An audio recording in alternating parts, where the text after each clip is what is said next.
What is up, Edison Duelists? What is up, Edison Duelists? This is Dionysus, aka Young Puds, coming at you guys with some more shameless HYPEBEAST Gigavise content in the form of another live stream. That's right, we are live and we are going to be doing a replay review of none other than Gigavise VIP and known deck non-alphabetical sorter Chess Prime 1. Chess Prime 1 won I believe it was a 46-person tournament. 46, is this correct? Let's see if, yeah, 46 players. The winner gets an invite to Edison World Championship qualify, or World Championship 2025. So pretty high stakes. I also have reports that this tournament started at 2:30 a.m. local time for our duelist. So definitely playing on a little bit of sleep deprivation, and this is going to be an impressive run. This is the deck list that they used. Let's see what is going on here. Things to note, we have a pretty standard build. Sangan is back on the menu. We've seen a lot of discussion about Sangan being very good. We are also seeing 3 Upstart Goblin cycling back in. I think we're back to the point where we've concluded that 3 Upstart is correct. Also, just 1 Copy Plant, 2 Miracle Fertilizer. We've all been back and forth between 2 and 3, so that makes sense as well. Big thing that should jump out to all of us, only 1 Dandelion.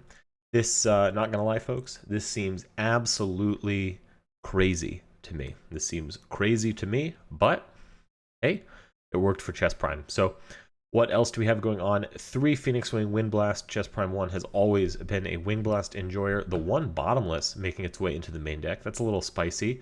No Trapped Dust Shoot. If you hang out in the Discord at all, you know that Chess Prime 1 does not believe in Dust Shoot.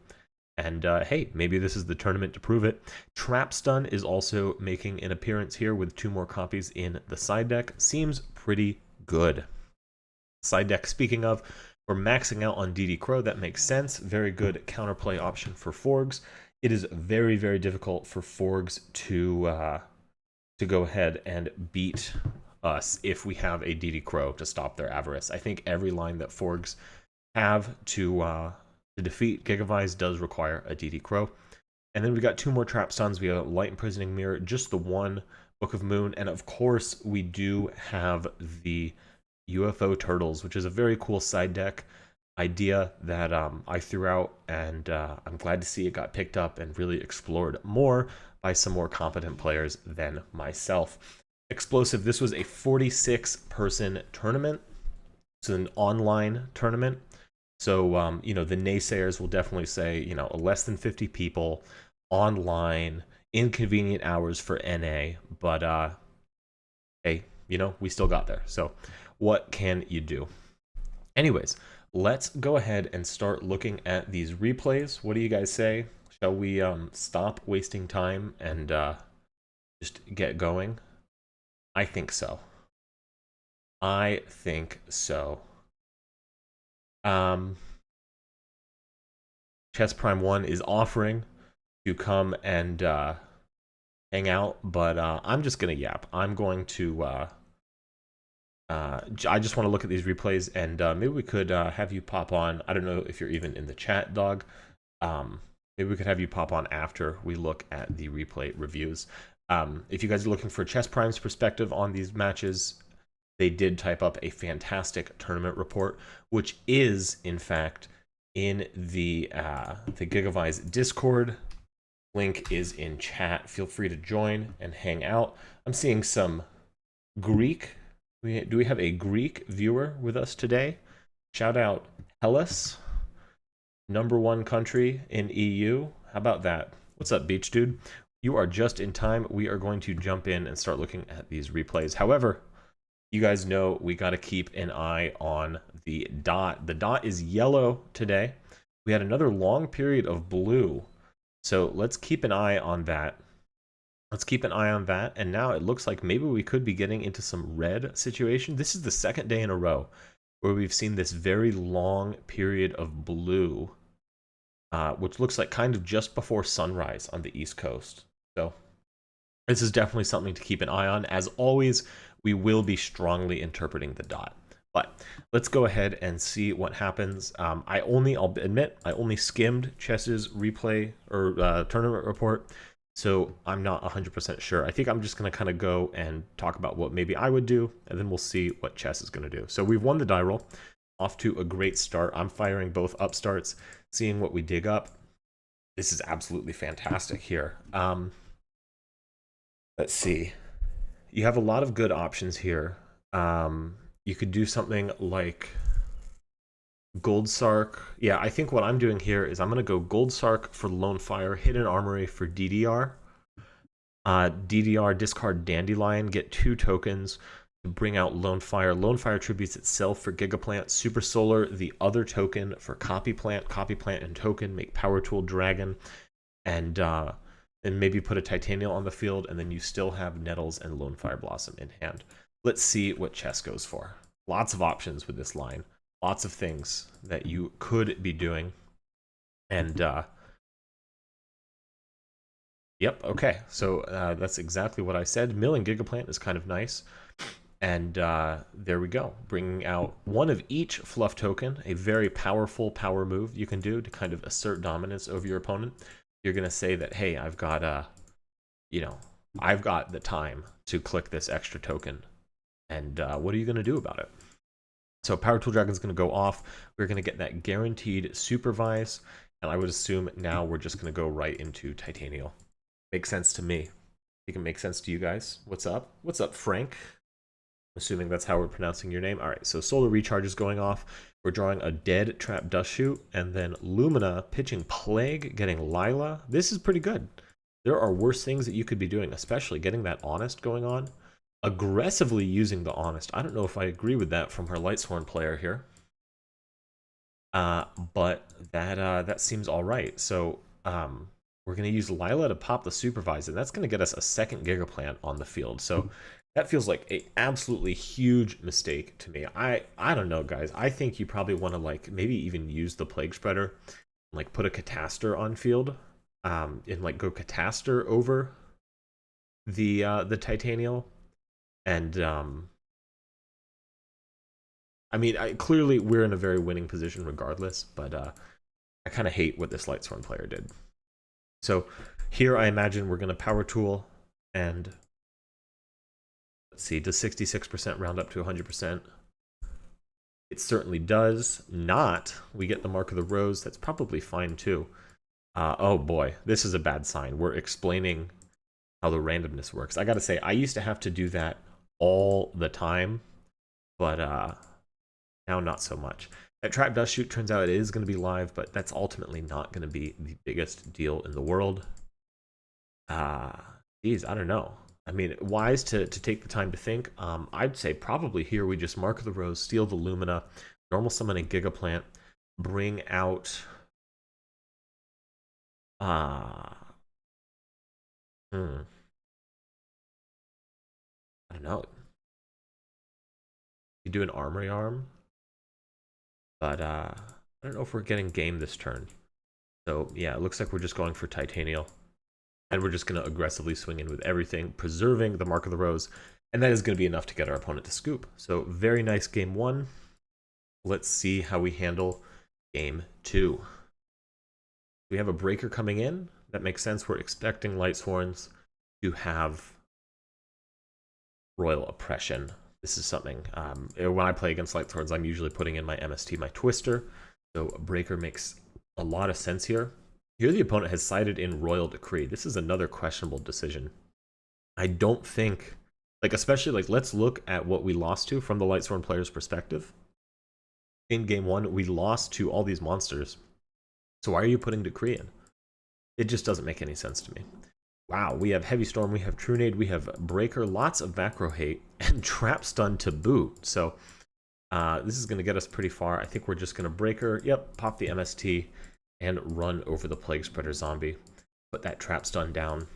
Pretty simple and straightforward. So our opponent does have Foolish Burial, so I imagine they could send a Wolf, put Celestia on the field, or they could also play it a little safe and just go for Lila. And it looks like that's their choice. They're just going to Lila over the breaker. And then main phase 2, they'll be able to clear that trap stun. That's pretty good. Getting some mills in. Milling Wolf, absolutely disgusting. You hate to see it. And we're going to pick up Wing Blast for turn, which is not going to be particularly useful into that Royal Decree. Nettles is going to get over Lila, but we are definitely on the back foot here. And that Decree coming down is definitely going to hurt. Picking up Charge is going to hurt even worse. There goes our entire field off of the Celestia. And we're swinging for 23. JD is live, so that is going to be a big problem.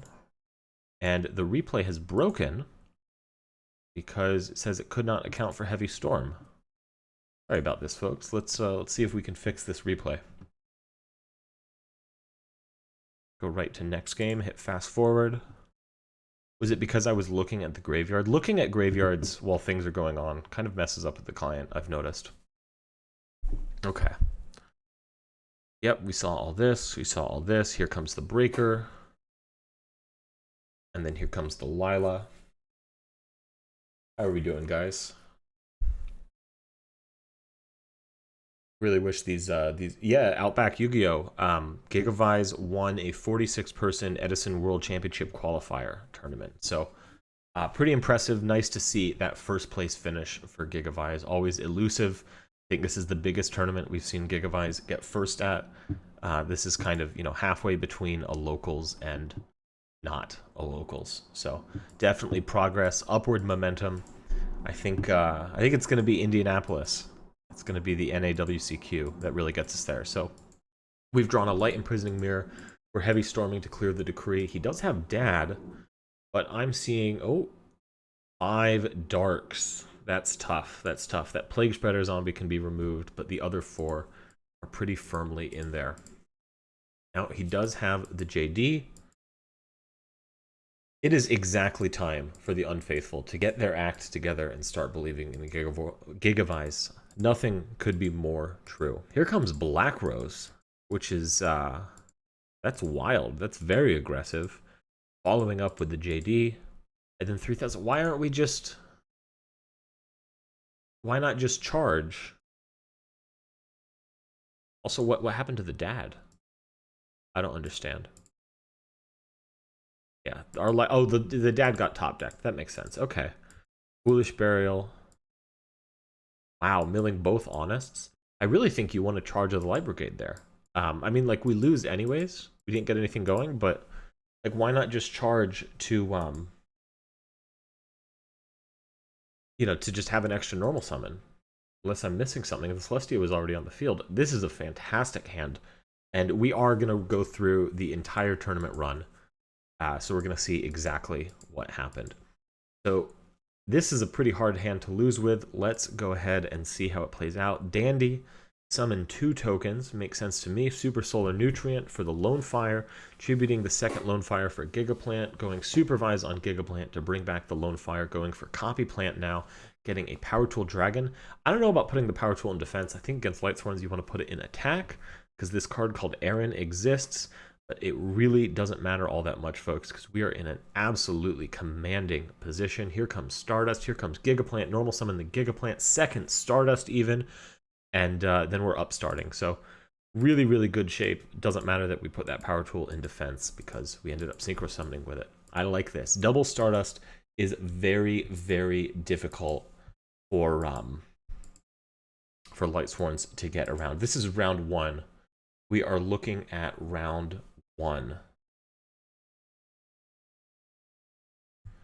Thank you. The what to do when my dad is in the graveyard video, that one actually meant a lot to me. I sent it to my mom, who normally doesn't watch videos, and she really liked it. And we also sent it to my friend's sister's mom. And, she liked it as well. So that definitely means a lot. And all right. Thank you for pinging the Discord, Chess. I appreciate that. Nice. Very nice. Fantastic. Oh, that's interesting. I didn't know this, you guys. It saves the thumbnail from the last live stream and puts it on this one. Yeah, so he just blind alerted. This is like the most questionable Lightsworn duelist I've ever seen in my life. But you know, he's a Lightsworn duelist, so that's got to be questionable to begin with. So shout out Chess for winning round 1. Does look like your round 2 is a no-show, so that's pretty cool. You get an obnoxious, erroneous Lightsworn duelist round 1, and then a no-show round 2. Very, very nice. Haters will say that you're carried, but we know the truth. We know that Gigavise's aura was just so threatening. I mean, like, I really don't want to hate on Lightsworn. It's a fun deck to play. I think that's why you see it so much on ladder, because it's a really fun deck. And on ladder, you get the volume of games, so bad mills can be kind of overcome. But yeah, you know, I think in tournament it's a little more dubious to run Lightsworns. Let's check the dot real quick. Okay, it was yellow when we started the stream, but we're coming down into green, which means we're having some deeply shared, internally motivated group focus. I'd like all of you guys to deeply share the internally motivated group focus of watching the Shameless Hypebeast Gigavise content. Let's all just take a moment here and really focus in and make the dot blue. Can you guys help me out with this? Big deep breath.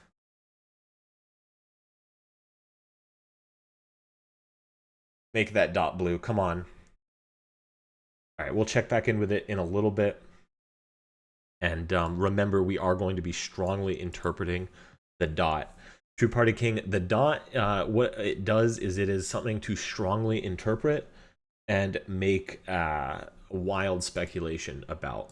Anyways, let's go check this round 3 and see where things are at. The replay already started, so we'll hit it with a quick refresh. Shout out to Adblocker for making Dueling Book legible to look at. And let's see how we started here. This looks like it's going to be up against Hero Frogs. And we have opened an okay hand. This isn't an instant combo, but it's not a complete brick either. We have a little bit of defense. We have Dandy. We have SSN. Okay, Mark of the Rose along with DDR. Things are definitely looking up. We are choosing to not set the Dandelion here. I think that's fair. I'll be honest, I probably would have, but that's why I didn't win this tournament. Chess Prime did. Because we have the discipline. They have the discipline to be holding the Dandelion.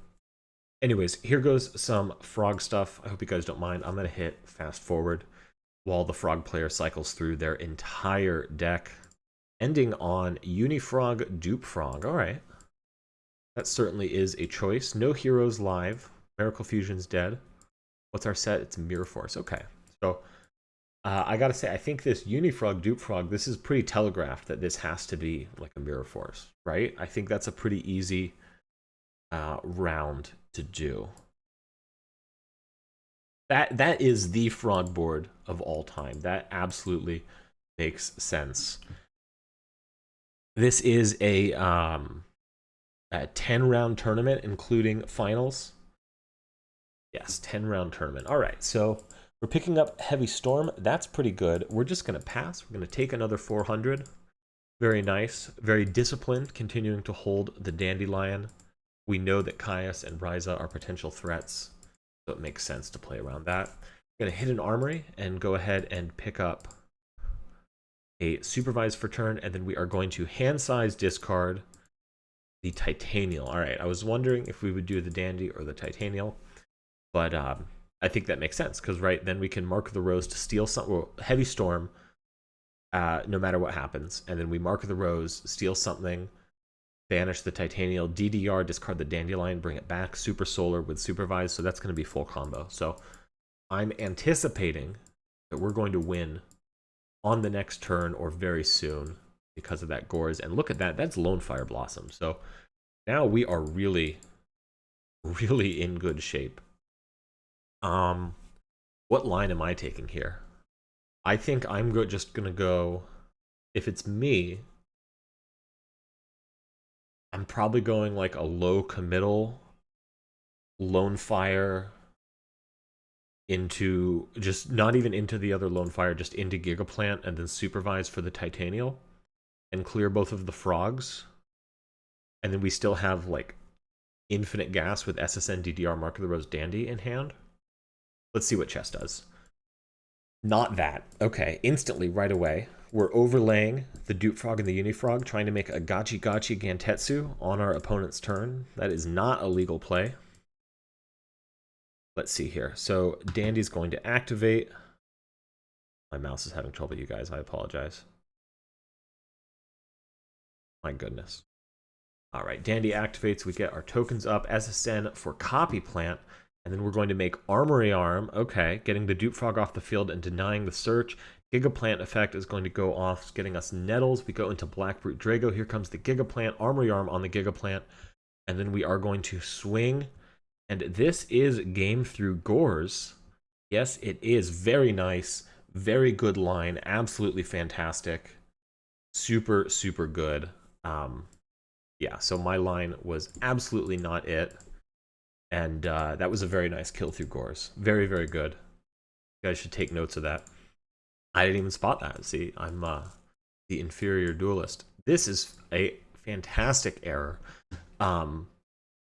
It doesn't look like we're necessarily going to have the punish, but there's no world. Like Frog players, I'm just going to tell you right now, there is absolutely zero world where it is going to be correct to leave up Substitute Dupe Frog like this against Gigavise. This is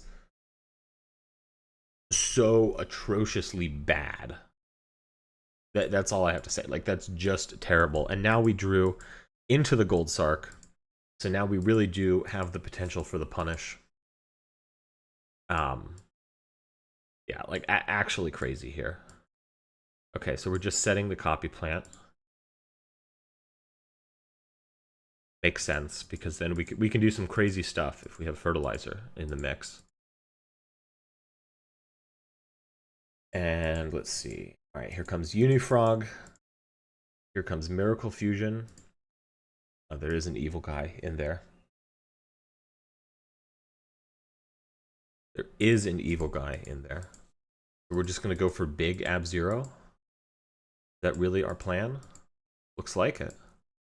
Big Ab-Zero clears the Copy Plant, and then we take middling damage. Now here, there's no world in which it's correct to leave the Substitute up. You absolutely 100% distribute the Substitute for Dupe Frog. Or, like, at least put a second. I mean, you're getting Flip-Flop Frog. I see that. Like, you have Flip-Flop Frog as well. There's no... tribute the Unifrog for a second Dupe Frog. Like, please make this more difficult. But no... the opponent seems to be very, very clear about punting. All right. I guess I should be responsible and try and find the OTK line myself. Okay. I had a big breakfast. Went to this like Southern Kitchen kind of place. Wow, it was good. But I am full of potatoes and eggs and bacon and rye toast. Super, super good. All right. So we want to go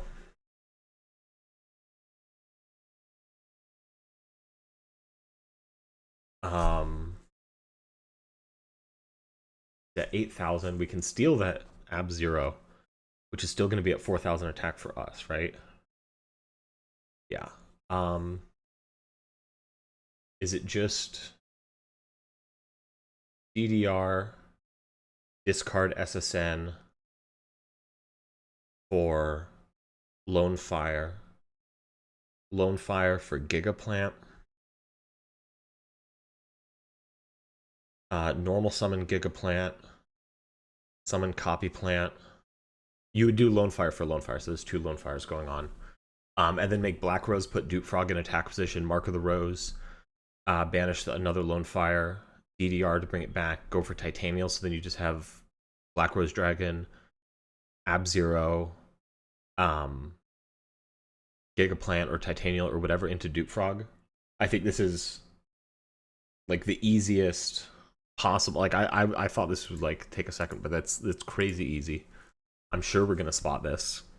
Yeah, Gigaplant, normal summon the Gigaplant. Go for Black Rose. Black Rose banish the Lonefire, put dupe in attack position. DDR for Titanial, nice.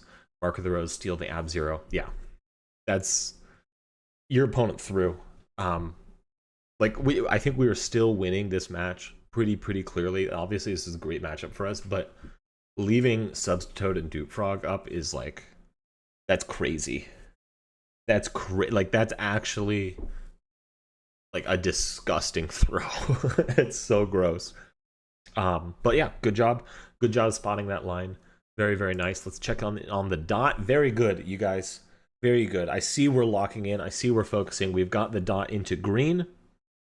Let's punch it down into blue. That wasn't OTK because Dupe Frog cannot be destroyed by battle.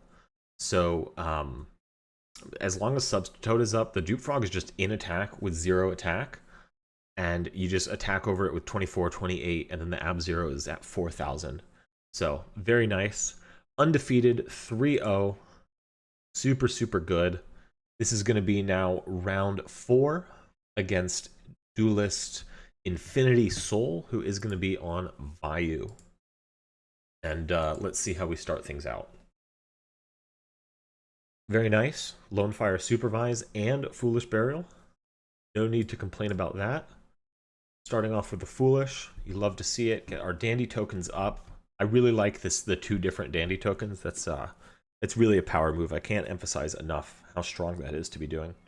Going for a power tool here. 66 will be rounding up for us, except it doesn't, but that's probably fine, especially drawing. The DDR, that's crazy. Mark of the Rose DDR with a discard trap, with a nice discard like Titanial. And this is just like, this is the thing about Gigavise, is I've always said this, even when you miss with Power Tool, this is an enormous amount of pressure to be putting on another Edison Duelist turn 1. Very few decks have, especially in the main deck where we're not seeing Lightning Vortex, very few decks have a clean answer to this. Even like going Black Rose is going to be such a high commitment thing, which one, we're probably going to be able to interrupt with Phoenix Wing Wind Blast. So you would like need MST and then away into Black Rose, and then you're going to be at, you know, at best 3 cards still in your hand. And I'm sorry, but in a really simplified game state, mark DDR Titanial, which, I mean, literally just mark DDR with a stacked graveyard with Gigavise is going to win almost any simplified game state. So let's see what our opponent can do. He does have Deck Devastation Virus, which, you know, maybe we can out the 2 Lonefire that he just scoops. Look at that, you guys. Absolutely disgusting. Yeah, modern Gigavise is just like a my friend like made this like very artsy Instagram post with a poem talking about Lonefire combos, and I got really excited. I was like, oh, are you playing Gigavise too? This is when Gigavise was very under the radar. And they were like, no, I'm playing Rika on Master Duel. And I was like, oh, I don't know anything about that. Anyways, let's go into game 2. Probably smart for your opponent to concede there. That is not a match you're going to be winning. And then, oh, UFO Turtle is so sick. We know they're on Vayu, so we can safely side it in. And UFO Turtle really does cook into Vayu. It answers Fossil Dyna, which is so, like, you don't even think about that. But it's like UFO Turtle is such a clean answer to Fossil Dyna. And here comes Dust Shoot. Like, Dust Shoot, again, I'm really starting to feel this, like, oh, Dust Shoot is underwhelming. Because that was not, I don't know about you, I am not whelmed by that Dust Shoot. I do not feel whelmed. We're just passing. Okay, I was going to say, well, what upset the turtle? But we don't know that this is a plague. We have to assume it's a Raikou, so that's definitely fair. Here comes Sirocco, contributing the plague. We're setting a Solemn Judgment. All right. Let's pick up an Upstart Goblin activation. No. Holding the Upstart. Chess, I know you're in chat. Would you mind telling us why you held the upstart? We'll keep going with the match in the meantime. This is fantastic. Here comes UFO Turtle for Lonefire. Absolutely fantastic to get free Lonefire access just like that. Okay. Still not a great hand. Going for Lonefire right away. There goes Royal Oppression. Now we're using Upstart Goblin. Mark of the Rose to banish the Lonefire with the DDR in hand. That's pretty good. Very unfortunate Dust Tornado there. That's going to be a problem. But Torrential coming in clutch. I'm assuming our opponent is not going to be playing into that. No. Breaker here. Oh, that's fantastic. Breaker is going to absolutely force the Solemn Judgment. You've got to do it, yeah. That's really going to set our opponent back. Raincon here, no help.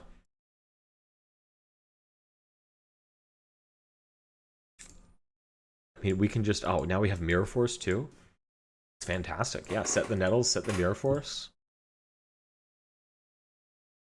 This is like very quickly turning into a winnable, very winnable game. There goes Armageddon Knight. Setting the value makes sense. So there is going to be a follow-up available. Should we Mirror Force, he could put an Armed Wing on the field. But, you know, we can just put a Gigaplant up right now. Oh, and the Trap Stun. That's sick. I see why we waited, but, you know, we could have just tributed the Gigaplant right away in one next turn, but I think Trap Stun is going to be putting in a lot of work for us. Greffer, nothing else. Nettles coming down. Copy Plant, that's a pretty good draw. And we're going to DDR, bait out the Oppression, and then here comes Trap Stun. And you can't chain the second Oppression, because Oppression has to chain directly to the DDR. Chain blocking, not so much a thing in the pre-Ash area, but this is one of them. Very, very nice. So here comes Lonefire. And then we can just Lonefire, right, for Gigaplant and summon Titanial, and that's going to be game? Yeah, no Necrogardna in there. Fantastic dueling. Absolutely crazy. Absolutely nuts. Shout out Trap Stun. Trap Stun is nuts. Wow. That was super good. That was super, super good. That felt like a match. I thought we were going to lose this game 2 and then take it to game 3. That was a really, really well played 2-0. I think you guys should be taking notes. That was absolutely fantastic dueling. Shout outs all around. Okay. Let's see our next match, which is against the Duck Murderer. Shout out the Duck Murderer. The Duck Murderer has been playing Gigavise for quite a long time. Very cool. Was a participant in the Shameless Hypebeast Gigavise Invitational Charity Tournament. Charity Championship, whatever we ended up calling it. And we have a little bit of Gigavise mirror match action. Trap Dust Shoot, 7 times out of 10, absolutely useless in the mirror. 3 times out of 10, pretty good. Gores is going to be a nice draw as well. So Hidden Armory right away. Milling DDR to get Mark of the Rose. I super disagree with this. I gotta say, especially with Furt in hand. And like, you know, it's the Gigavise mirror. So first of all, DDR is probably going to be better, because what if you draw Goldsark? A competent opponent is not going to leave a target for Mark of the Rose up in the mirror anyways, and especially not when you see it. And you are also telling your opponent that you have Supervise when you do something like this. So especially with Hidden Armory and Miracle Fertilizer being such a potent combo, I don't think there's any world in which it's going to be correct to the Hidden Armory for Mark of the Rose in this situation. And then we're going to set a Dust Shoot and pass. I'm assuming, yeah, we're going to activate the Dust Shoot, and it's going to accomplish absolutely nothing. Putting back the Nettles is definitely correct. That's off an SSN draw. We're going to Hidden Armory for DDR, and then Hidden Armory for Supervise. Milling Gigaplant is pretty nice there. And yeah, then we'll upstart. Oh, into the Nettles. Absolutely disgusting. You could FERT here, but it looks like we are just going to pass. Play it a little safe. There comes the Phoenix Wing Windblast, and here comes the SSN. Very, very nice. And we're also just passing, not very, very disciplined to play around the Windblast like that. Very, very disciplined. Here comes Coffee Plant, tribute for SSN, for Lonefire Blossom. So now we are getting comboed on. If he goes for the 8,000 line, we would be at risk of just losing on the spot. But instead, he's just going to end on Titanial. Still, however, this is going to be quite a bit to overcome, and the trap stun is not going to get us there. So that is going to be GG. Even if we'd gone for like some level 8 synchros, we weren't winning into that Gores, and he probably comes back and wins on the following turn. Here, however, we've got a DD Crow that we've sighted in. Fantastic. We are going to double Hidden Armory for double Supervise. So we just have to survive. High likelihood of survival with DD Crow. DD Crow could also interrupt getting the Titanial onto the field.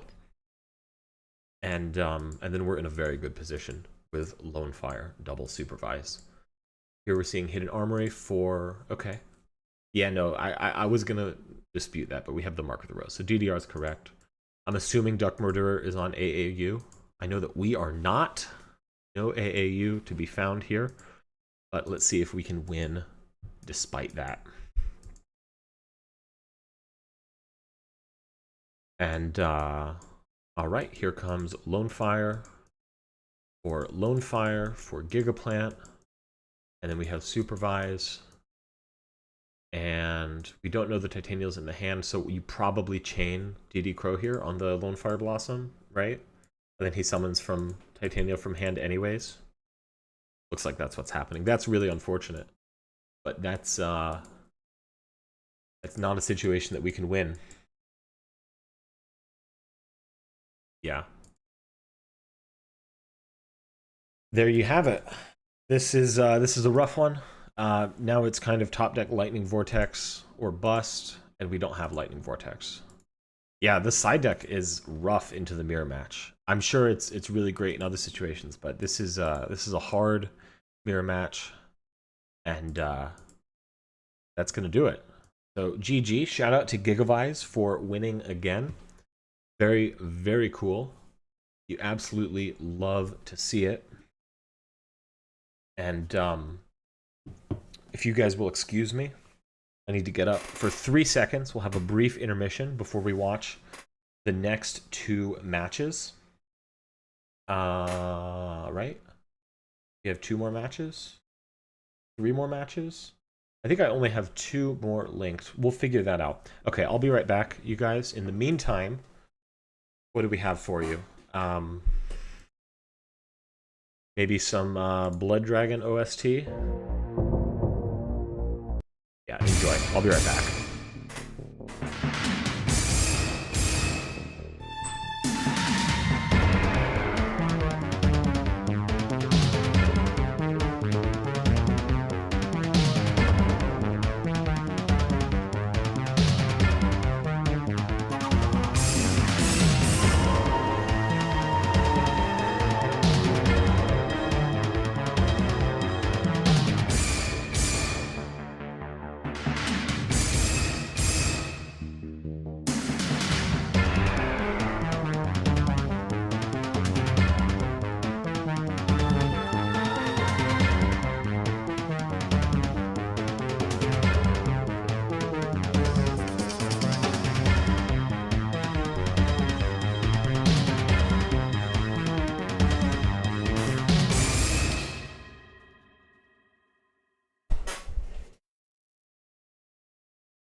All right, you guys. Where are we at? This is going to be... Here we go. Another Gigavise mirror. This time versus Spore XD, another fantastic Gigavise player who, incidentally, has started a YouTube channel that you guys should all subscribe to. Someone more competent wants to link that in the chat. There is a Gigavise Discord, Grayson Prater. There is, in fact, there is the link right here, and we have another Gigavise mirror match versus none other than Spore XD. And yeah, here you go. Looking like a very strong DDR opening. I gotta be real, I think that the Gigavise mirror is very snooze-inducing. I think like maybe like the first 10 times I played it, I was like, okay, yeah, this is quote unquote interesting, and then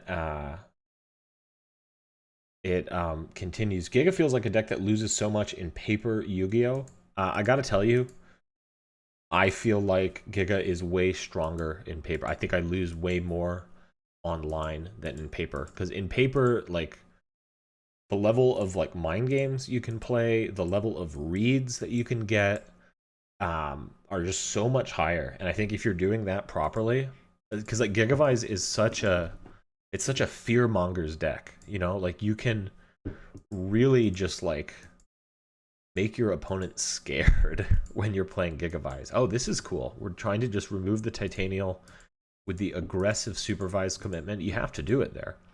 And then we have a Mirror Force set. This is pretty good. So yeah, Mark of the Rose coming down on Titanial. Obviously, we can stop that. We can Brain Control to follow up. That could be good. This is definitely a tough one. Okay. There goes Lonefire, and we go Lonefire for Gigaplant. Normal summon Gigaplant. Go for... I was thinking Titanial. Not the case. Go for Nettles. Yep. For Colossal Fighter. Big Mirror Force punish. That's going to be GG. Nice. I think there's probably a different line that you could take to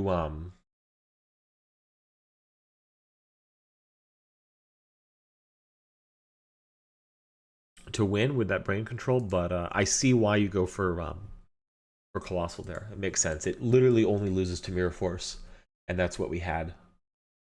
So yeah, I mean, the consistency, like, I really don't think, and like, and I could be wrong, but I really don't think Gigavise is any more inconsistent than other decks. It's just that your bad hands are really, really, really bad, right? But like, any deck can draw a weak hand. It's going to lose because it drew a weak hand. And maybe like it feels better because, well, I could still normal summon a Bora and set a single bottomless, you know? So I was playing Yu-Gi-Oh! And it's like you were, but you were never going to win that match, you know? And it's like,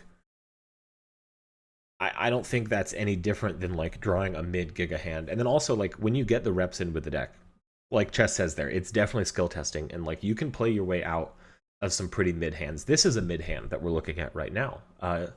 Foolish Burial is like the only really good card that we're seeing here. So now we're the test here is gonna, can we get maximum value out of the Torrential Tribute? Can we get maximum value out of the DD Crow? You know, these are things to consider. And then in terms of getting, you know, like lost in the ceiling of the deck, that's also something that you're just gonna get from reps. Like if you're practiced enough with the deck, you're gonna be able to find the weird Colossal Armory Arm lines. You're gonna be able to find the weird lines through Gores. I've only played in like one big tournament because I live in the middle of nowhere, but like at YCS Providence, I had no trouble. Like I was super nervous playing, you know, playing in person, playing in a big tournament. I hadn't been in that environment in literally a decade. Literally 10 years since I had been in that environment. And I still had no trouble, you know, navigating it. So I think, yeah. Also, in terms of Upstart Goblin, like, yeah, just play it. It's something like a 25% increase to combo, and I'm only being slightly hyperbolic. And, in terms of drag, like I don't care what Dragon Turbo is doing. We drew SSN, so all that talk about this being a mid hand, this is actually a friggin' phenomenal hand, guys. friggin' phenomenal.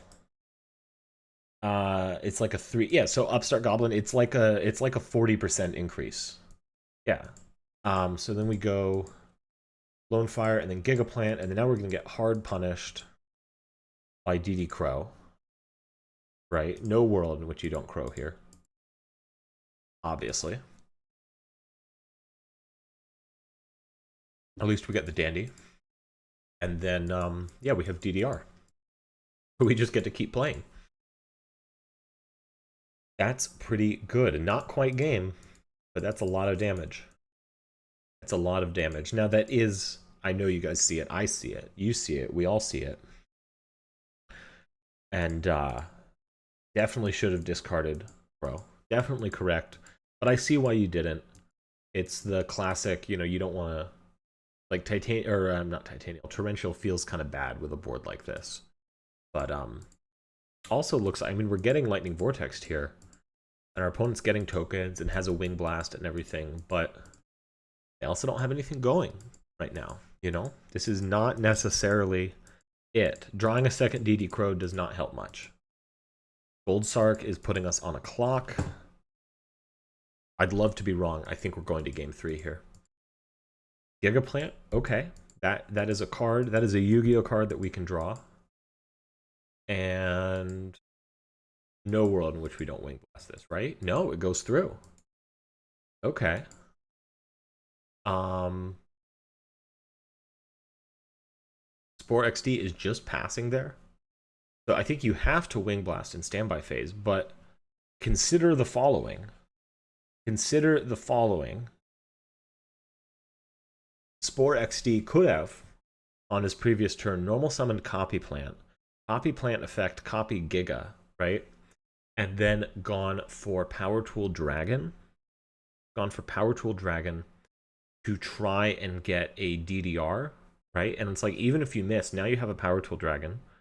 And you can still Wing Blast. Like, you have 3 supervise. You can, it's fine. It's fine, I promise. You can discard 1. Definitely something worth considering. It's going for a Power Tool Dragon, because then you could, like, DDR into Titanial, and then you're looking at Titanial and that. But I guess maybe you just want the Lonefire to hand. I don't know. I think it's worth considering. That's all I'm saying. Worth considering going for something like that. But this is going to be very bad for us. It's going to be passing. There's another Wing Blast. Yikes. Can 2 DD Crows get us out of this one? Probably not. Why don't we... Hang on. There's already a Copy Plant in graveyard. Never mind. I retract my statement.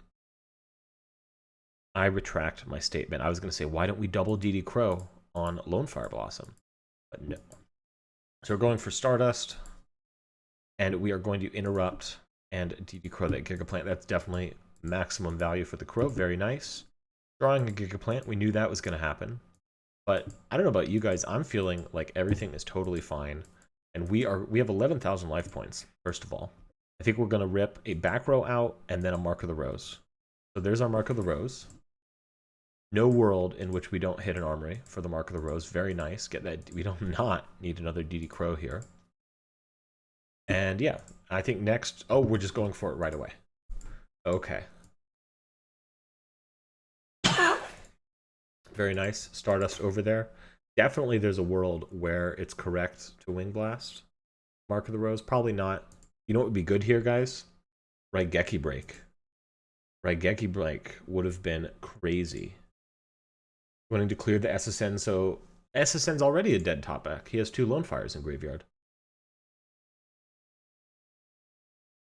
I see what you mean, though. And here, yeah, you get DDR. And now we're in a pretty bad spot. DDR for Gigaplant. Gigaplant's getting supervised. This other DD Crow could be good. Could get us out of a lot of things, yeah. Now we're stopping our opponent effectively one more time. Taking big damage here. All sorts of crazy top decks now, you know? Like, we just need an answer for the Wing Blast, and then the Stardust Dragon is actually coming back around. I didn't expect to be something that could happen. Upstart for Copy Plant. Not the best. You probably have to just try and commit the Gigaplant here, right? Yeah. I mean, and at the very least, ooh, very disciplined, very disciplined. Waits for the supervise. Now we're losing a Gigaplant, and we are scooping there. That's tough. That's tough. Close match there for sure.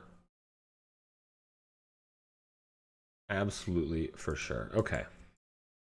Game 3. This is a tough hand. This is a tough hand. It's going to take a powerful duelist to play our way out of this hand. The last one, you know, we had Foolish Burial, so SSN just like saved the day.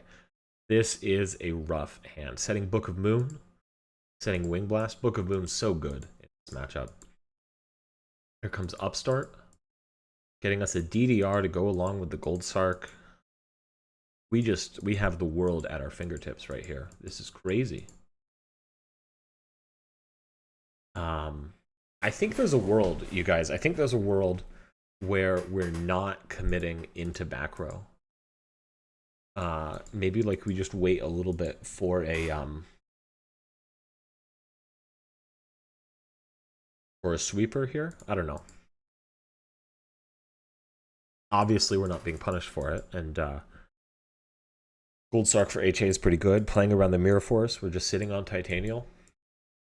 Seems pretty nice. Okay, so we're gonna try and Wing Blast right away, just to you know, handle the back row. This is a torrential, so if that goes off, like we're fine. We're groovy. We're dandy.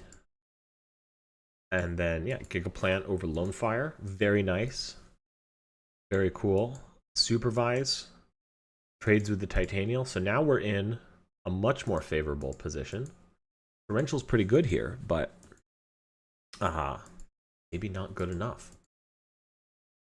Definite just pass. I agree with that wholeheartedly. Bottomless. Very nice here. Love it. We're not playing into Torrential at all. No need to extend further. These 3 back row are going to keep us super duper safe. Supervise is a fantastic rip right there, however. What are we doing here? I think because we have the Supervise now, probably want to go for Mark of the Rose off of Hidden Armory, right? Seems kind of good to me. Seems kind of good to me.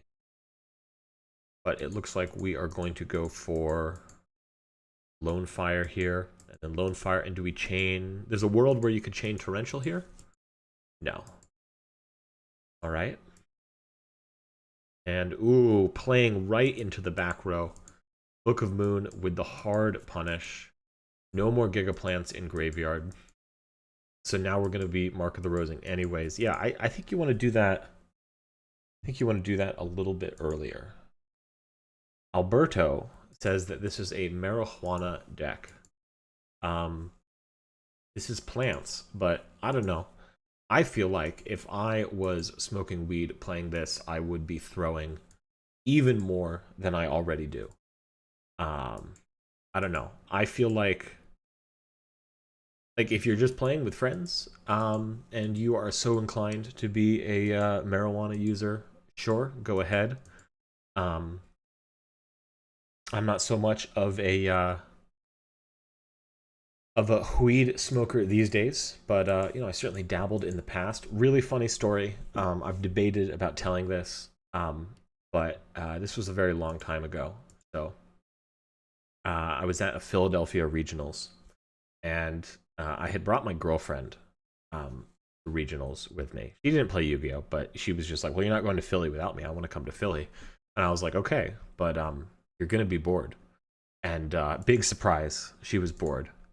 And so she was like, well, maybe some marijuana could be purchased at this event with all these people. This was before there were just like legal pot stores everywhere. I don't even know if they have them in Philly yet. They probably do. I feel like everywhere has them. And long story short, we were able to find some. But obviously, it wasn't like a guy who was like really like there to sling. You know, he just like was hooking us up. And he was like, well, I don't have anywhere to put it. Do you have a card sleeve? And of course, you know, of course I have a card sleeve. So it went into a card sleeve. And that's the end of that story. UFO Turtle So sick in the mirror match. What a nice little top deck here. Very, very cool. The Jeeb. Matthew Thomas discussing the Jeebs. What a what a blast from the past. I think we've all had uh, a disgusting Jeeb habit sometime in our lives. And I'm really glad those days are behind me. I don't know about you guys, but I'm glad to have moved on. That, I don't know. Was that discussion gonna get me demonetized? Did I just demonetize the streams? I don't think the streams make a lot of money, anyways. But that's not what we do this for. We do this for the love of the game. This Mirror Force is about to go so hard. It's actually crazy. Oh, very disciplined hold, no attack. But Judgment, that's just making our board better. Here we go. Here comes Gigaplant. Bringing out the second Gigaplant. Oh, we're going wide. We're going so wide. Good thing we have a Solemn Judgment for the Stardust. I mean, that telegraphs Mirror Force, but you kind of have to, right? If he goes Stardust here, which I assume he does, yeah. We're Judgmenting this all day. Now he knows we have Mirror Force, but he already did, let's be real. Ooh. Wow. Wow. Wow. Okay. This is an important chat message, so we are going to address this. Boarhead29 says, any advice for a kid just started uni? I actually do have advice. I do have advice. Have fun. Be open to new experiences, but take your studies really, really seriously. I know that's like, maybe that's not what you want to hear, but it really is true. Like, if you're going to university, you should be going for a reason. You should really, really want to take your studies seriously, and it should be your top priority. Hey, learn from my mistakes. Like, my first year of college, right out of high school, I was like, really, like, I was like, yeah, like, I'm gonna go and I'm gonna have a great time. I did the Greek life thing, which was awesome. If like your school has like a cool Greek life community, like rush, definitely rush. You don't have to join if it's not your scene. That's fine. But like, I think it's worth rushing at least. I think it's worth checking out that world. I think like the connections you get there are really good. But I gotta say, absolutely, definitely take your studies seriously. It's really easy to get caught up in all the fun that you can have in university. And then you get to the end of your first year, your second year, and you're like, man, I have not been taking this as seriously as I should have. So yeah, that's what I'd say. Take your studies seriously. And then the kind of the flip side to that is, if you don't like have a good reason, like if you're in college, like you should know what you're studying to be, whether that's an engineer, whether that's a teacher, whether that's a doctor, whether that's a lawyer, whether that's, maybe you really want to be an academic and you want to be, focused on getting a doctorate one day and then being a professor. Like, that's fine. But don't just go to college because it's the thing to do. And if you're not sure, I would say take a break, work in the real world. Don't get married to like, oh, well, I'm a manager at a swimming pool. I'm making, fine money, because in 10 years, the upward trajectory isn't going to be there. So like, really, I don't know, I'm all over the place. Like, have a good time, but like, know why you're there, and definitely like work towards something. Like, I was in pre-pharmacy, and if I had stayed the track, I would be a pharmacist right now, and I would be able to provide a way better life for my family than I can right now. And I don't think we're certainly not struggling. We're certainly comfortable. We're happy. I really try and like just kind of like look at everything that we do have, and I'm like, wow, like we live in a safe neighborhood, we live in a beautiful part of the country, you know. I have a safe vehicle, and all of that. So like I feel very blessed, but like it's not lost on me. Like, hey, if I had like stuck with the pharmacy thing, I mean, I'd probably have a lot more debt, but I would probably be in a much better position, and maybe some things that I would be worrying that I worry about now, I wouldn't have to worry about. Yeah, that's that's what I'd say about that. Anyways, where are we at here? We just top decked Hidden Armory, which is absolutely nuts. And we are going to do it. Leaf Erickson said, what's up? What's up, Leaf Erickson? How are you doing? I hear that you discovered the new world. That's pretty cool. Speaking of pretty cool, this is really, really good. Mark of the Rose, did we only... Oh, we only had the one lone fire in there. That's tough. But we have DDR. So I think you go Stardust here. You go DDR for Lone Fire, discard Crow, make Stardust. And then Stardust Titanium Mirror Force is really, really hard for your opponent to get through. Is that what we're going to do? That's what I would do. Yeah, DDR for Lone Fire. I mean, like, we have to get through the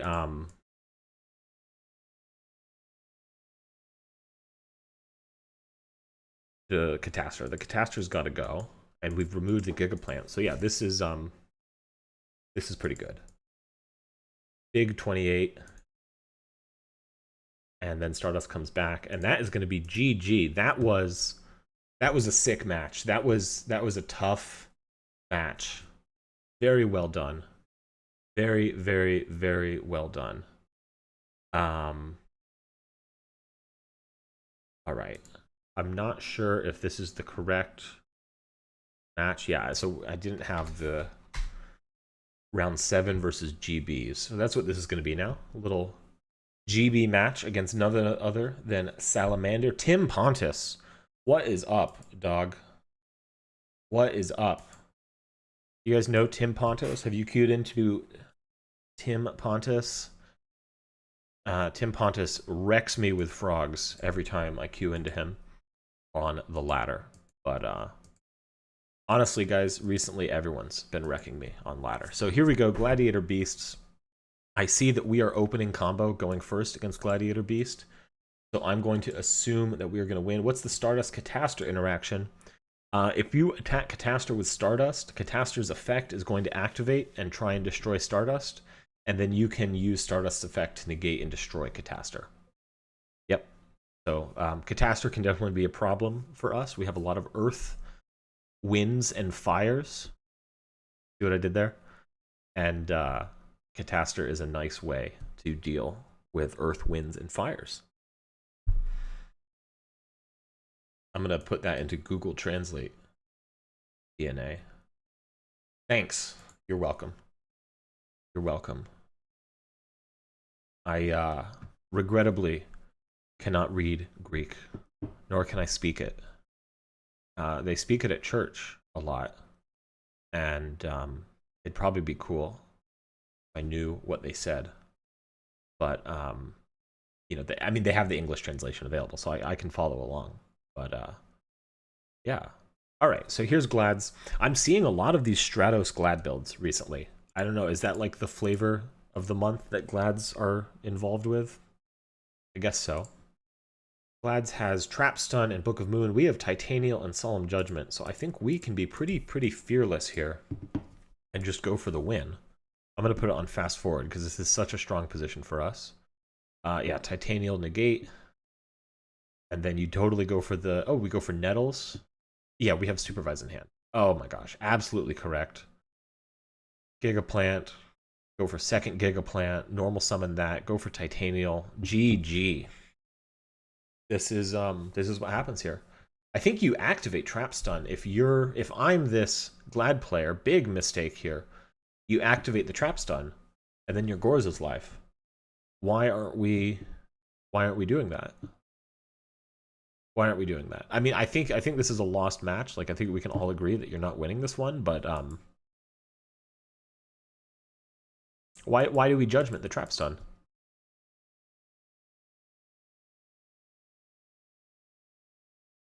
And then he scoops. That was weird, but yeah.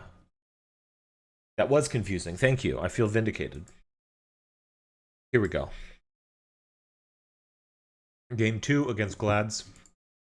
Giant Trunade gives us a fighting chance. Setting the Murmillo. Okay. I don't know enough about Glads, but I don't know. I feel like that's not what we want to do.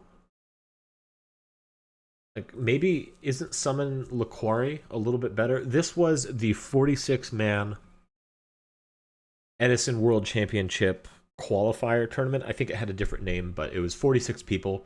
Winner gets an invite to EWC. I always want to put a Q after that. All right, so we've drawn Upstart here. Lots of good things we could draw. Yeah, Torrential's not bad. And, ooh, setting all three. Love to see it. Also, okay, so here comes Prisma. And we are getting Torrentialed. Very, very nice. Huge swing play. Here comes Lonefire. Absolutely fantastic. We can aggressively commit the Lonefire because we have the Trap Stun. We have Trunade for later. This is a really great position to find ourselves in. Gigaplant's going to stick around. We're going to Mirror Force. We're going to Trap Stun. He just does chain the Compulse. But folks, I think that's okay because we have Mark of the Rose in hand. Book of Moon. You know what Book of Moon smells like? Book of Moon smells like something that could be wing blasted. But yeah, you let the Laquari go through. You're going to lose the Wing Blast. Bestiari. But I think we let the Bestiari stay because we have Mark of the Rose, right? Yeah. Very nice. Ooh, and then we draw Hidden Armory. Very, very cool. I think this is tough. This is tough because if you pass, your opponent could very easily get Heraclinos up. But we are going to go for the Supervise.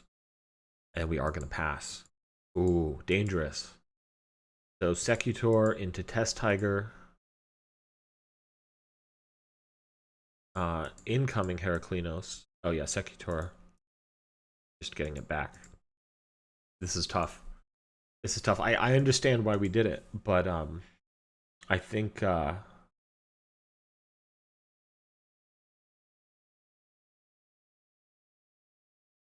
I think we needed to not let him get to Heraclinos. I think he had to more aggressively take the Bestiari. I mean, even then, he could just Book of Moon the Gigaplant and then Secutor Test Tiger and still get into Heraclinos. So I think, yeah, that really what it was. You had to Phoenix Wing Wind Blast the Laquari, but I understand why we did it. Oh, and man, Trunade always feels so bad into Heraclinos because it's like, all right, sure, you got rid of their back row, but now they have another negate. So that is going to be GG. And but that's fine because now we get to go first in game 3, and we're going to Heavy Storm, beautiful, and we're going to Upstart into Lonefire. I mean, if you squint, Solemn Judgment is basically a Lonefire. A really good position to find yourself in. He does have the Smashing Ground. It's a little scary. Or it is a very nice, clean answer to Titanial. And here comes the Bestiari.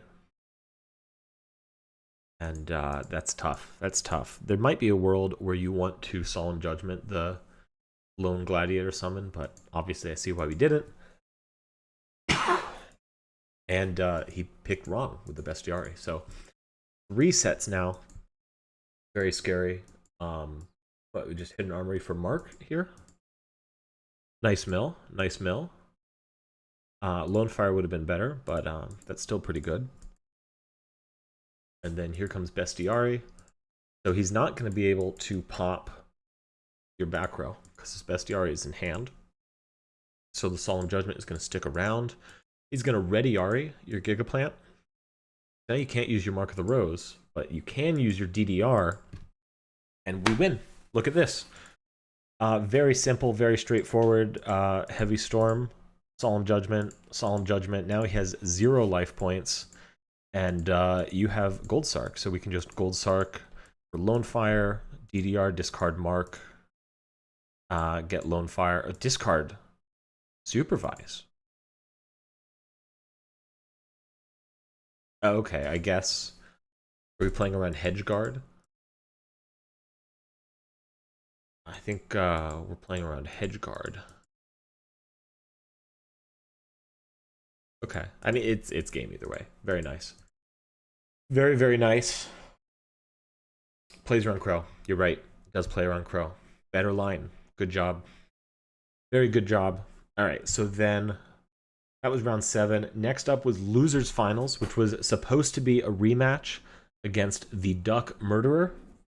And Duck Murderer went to sleep and did not wake up. So we get not only a free win early in the tournament, but we also get a free win later into the tournament, which is very, very nice. You love to see it. But I like to think that, you know, no matter what, Gigavise would have taken grand finals, whether it was chess or the Duck Murderer. So very, very cool. Now we just have a double header because it's double elimination. So let's see, can we win and get the bracket reset against Chill Phil on Vayu Turbo? Let's see here, folks. Here goes Lonefire. Very nice. Very, very nice. And super strong opening. You love to see it. You know, there's nothing like you get deep into a tournament and then you draw your opening grip and like you see that it's a playable hand like this. Like what a good feeling. Such a sigh of relief. You know what I mean? Okay, so we're going Armageddon Knight for Plague Spreader Zombie. Mirror Force Pwub is going to go crazy. Aggressive Pwub, I like that. Because, you know, Bryo would go nuts here. And, alright. I think we're going to wrap this one up pretty quickly. He does have a Gores to contend with, but that's not too bad. Normal Summon Gigaplant, go for Titanial.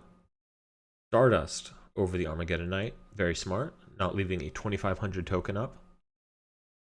And yeah, there comes Gores, but doesn't really matter. We can kill it once, and then we do have the Mirror Force to out it and protect our Gigaplant. So right into game 2. Absolutely fantastic win right there. And look at this. We've drawn playable once again. Trap Stun, Hidden Armory, Gold Sark. Very cool. I think we set the Trap Stun, and we probably Gold Sark here for another sweeper, right? Just in case. Or perhaps, yeah, another sweeper. Makes sense to me. We'll set the Trap Stun. That Fossil Dyna could be a little bit of a problem. Wonder if that's going to be committed early. I think you have to normal summon the Fossil Dyna here. No, he doesn't! Folks. He did not normal summon the Fossil Dyna. That is a throw of biblical proportions. Biblical proportions on the throw. You know, the Gold Sark for Heavy Storm, that really throws off the scent of Trap Stun too. So I like that a lot. He's probably thinking that you're going to wait a turn.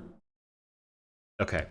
I understand his thinking. You had a very, very aggressive mind game going here. And yeah, he wanted to pop the back row first with Raikou, and he probably assumed that you would wait until you get the Heavy Storm to commit your Lonefire. So this Trap Stun is just going to throw him for a huge loop. And now I'm curious to see what you go for in this position. If it's me, I'm probably going for Black Rose.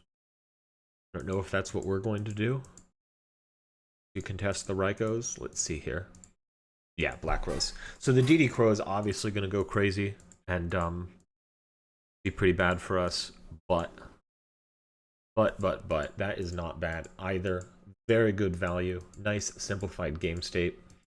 I'm assuming we have lots of draws that we can find to out the Fossil Dyna, so it's not the end of the world. And we have a Heavy Storm now, too.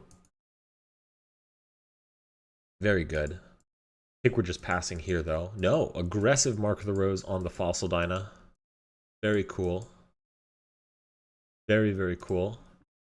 Try and encourage him to get rid of it himself. Can't be mad at that. MST, however, that's pretty nice. Does he MST your Mark of the Rose? He does. And, wow. Breaker is fantastic here. Smart Heavy Storm answered the bottomless. I'm sure it's tempting to just normal summon the Breaker. Just be a little aggressive with it, but very smart. We have answered the Fossil Dyna. Now we are just looking for a little bit of DDR to win the game. I swear, Sphere of Chaos, it's like...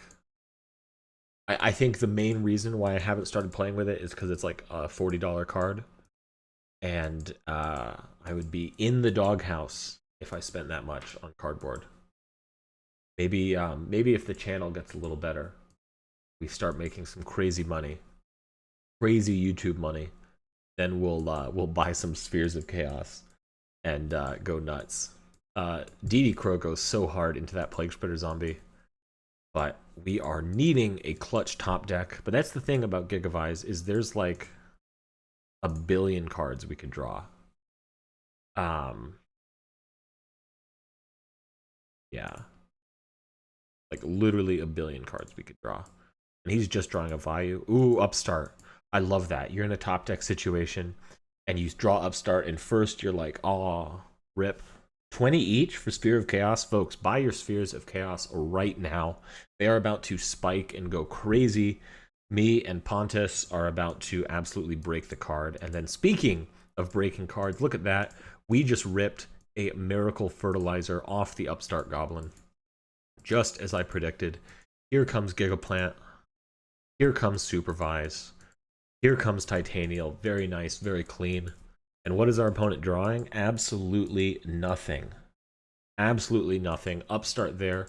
Super crazy, super good. And we can just... I love that. The aggressive DD Crow on the Sirocco right away. Deny Dad. You love to see that. Very smart heads-up gaming. Drawing another DD Crow. We love to see that too. I gotta say, DD Crow is looking really, really good. I see why we're playing 3. I think you all should start playing 3 as well. I think I'm going to start playing 3 after watching these. This is very eye-opening. And now we have the bracket reset achieved. And this is Grand Finals. Match number 2. Winner of this is going to... Edison World Championships. And look at that. We have drawn another classic, fantastic hand. He's forced to Armageddon Knight for Necroguard. Now, I love that too. It's so, like, in this situation, obviously I don't know the rest of the cards. I don't know how it's going to play out, right? But this is kind of a hand where we need some time. And the Vayu players are always in this conundrum where, you know, you could aggressively go for Armageddon Knight and dump a Plague or a Vayu piece to try and just like be able to close out the game quickly. But if you do that, you're risking getting blown out because Gigavise already has the nuts. And if you don't do that, well, you know, you just do the Necroguard net, and now you're playing a little slower, and now Gigavise is going to get maybe the time that they need to get there to the win. So very cool. We are just going to go right ahead and play into the Torrential. No reason not to, especially with Burt and Hidden Armory in hand. That's awesome. I think you hold the Torrential here. Let him commit Supervise, right? Nope. Torrential right away. Okay. And then we Gold Sark for Heavy Storm. That's delicious. Picks up a Raikou, sets D Prison. I'm sure he doesn't want to, you know, discard Dad for Greffer. That sounds awful. We've drawn another hidden armory. That's crazy. Okay, so here comes the Greffer discarding it. That's an interesting question. Is Vayu Turbo better than regular Blackwing? I'm gonna say no. I think it's not, because it has more of an RNG dependent element to it. I think people are also just better at playing against Hamster Raikou stuff. I think like Vayu Turbo is a good deck, but I think Blackwing is the better bird deck, and I'd even go so far as to say that I like the hybrid bird deck better than Vayu Turbo. I think if you're playing birds, like pure Blackwing is probably the best, but it's so boring. I understand why you would want to play something else. And then I think hybrid is a little better, and then Vayu Turbo after that. But what do I know? What do I know? Chess disagrees. Chess disagrees. Chess is... So just to be clear, you're saying that Vayu Turbo is the best deck to bring to any given event if you want a chance to top? I don't know. I think like even if Vayu Turbo is the best deck, saying that it's the best deck for anyone to bring to give them a chance to top, you have to consider two things. First of all, number one, Vayu Turbo is just a deep prison, and this is not going to be enough. This is not going to be enough.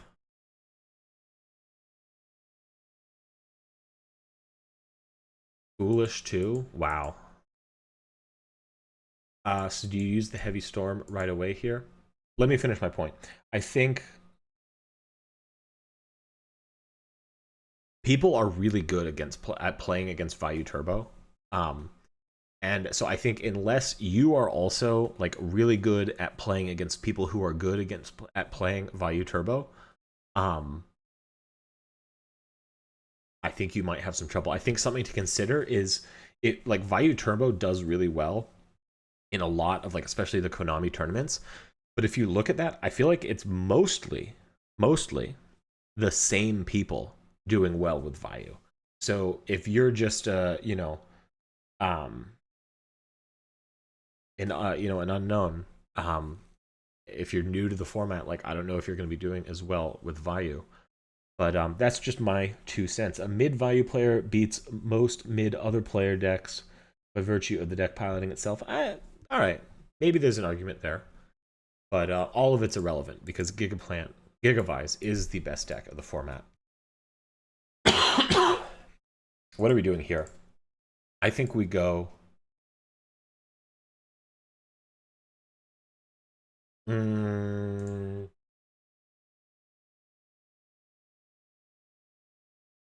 I think you go Hidden Armory for Mark of the Rose, take Stardust Dragon, Heavy Storm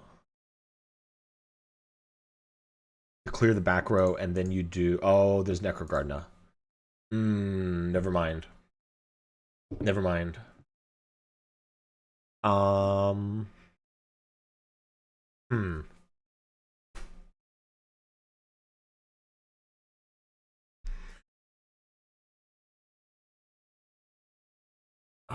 Dude, I don't know. Maybe it's a Mistworm line? Torrential's already been used, so we're not afraid of that. Oh my gosh, we milled Sangan. That's crazy. That's crazy. Milling Sangan is crazy. Heavy Storm, okay, and then the Stardust goes, and then we Furt for Lonefire. Lonefire for Giga. Supervise. Go for Power Tool in defense.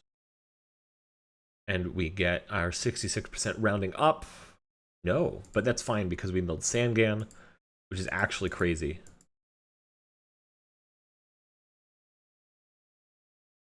So we're going to take the Dark Armed, and then we hit an Armory for Supervise here. And then we go ahead and go for Lonefire, for Titanial. And then, yeah, battle phase, you just attack over the Stardust. He can Necro Garden if he wants to. But it doesn't really matter. Yeah, this is the way. This is good. And then we can just dad. Get rid of Sangan. Brain controls no help. Let's go right into game number 2. Very cool. Very, very cool. Yeah, I think that is a good point about Vayu Turbo not being the easiest thing to side against. I think Crow is pretty good. You don't just want to like use it on anything. Like, it's honestly kind of rare that you want to use Crow on Vayu. But if you Crow and hit a Plague Spreader zombie, that's really good value. And like, that's actually good against Vayu Turbo. And I think also it's really easy to side against what they're siding for you. Like, Vayu Turbo is like the quintessential matchup where I'm like, yeah, let's just have an answer for Royal Oppression, let's have an answer for Fossil Dyna, and then we're not going to have a big problem. It's certainly the best Raikou Hamster deck. I think the only other like really good Raikou Hamster deck is Machina, and I don't even know if Raikou Hamster is the best way to play Machina. I really like the Future Fusion build. This is nuts. UFO Turtle crashing Armageddon Knight to force out the early Necrogardna. Super, super good. Phoenix Wing Wind Blast is going crazy here. Oh my gosh, he put the Fossil Dyna on the field, and then he's gonna try and crash. And we're gonna chain to attack to get rid of the Fossil Dyna. And now it goes through. And then we get our Lonefire. That was disgusting. That was disgusting. That was absolutely disgusting. Consider this when I'm advocating for Future Fusion builds. If you think they're too optimistic, I play Gigavise. So I'm clearly a bit of an optimist. Clearly. Anyways, there goes Giant Trunade, returning Rhoda, and we should just be able to win here. He does have the DD Crow. So are we going to take a careful, cautious line, play around the DD Crow a little bit? Or are we just going to push in for game? Wow, Chill Phil quit just like that. Oh my goodness. And we're just going to Lonefire here. So Lonefire, summon Giga. Yeah. Normal summon Giga, special summon the other Giga. Still no chance to Crow. If he's asking you to go back like this, now you know he has Crow. And then you go Lonefire here. And then you go Lonefire Tribute itself for Copy Plant. Okay. And then we get dunked on by Crow. Yep. But then we pick up a DDR anyways.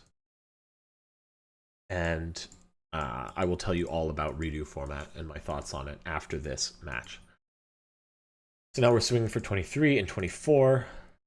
Rhoda's actually pretty good here. He can get an Armageddon Knight and go for like a Goyo or even a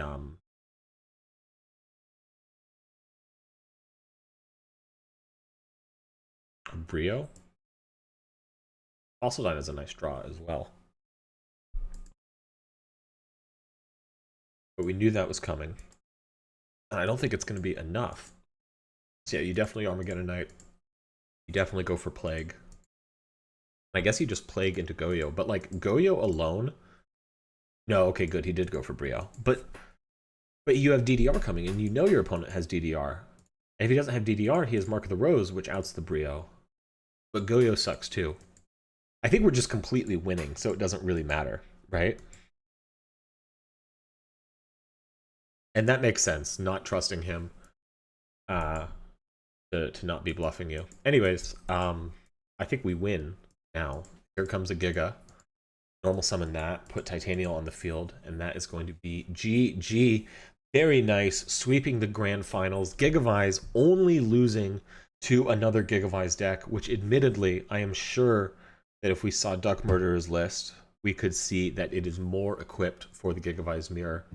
This is a fantastic list. Fantastic job, Chess. Very, very good. Very well done.